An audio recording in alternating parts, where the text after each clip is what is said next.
Hahnemann's chronic disease.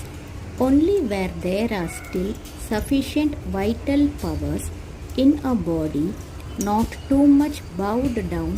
by age, under favorable external circumstances, the vital force dynamically freed from its original disease by the careful homeopathic treatment of a practiced physician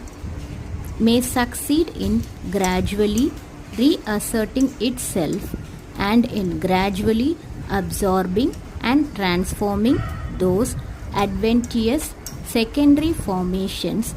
which it was compelled to form. Such a transformation is, however, only possible to a still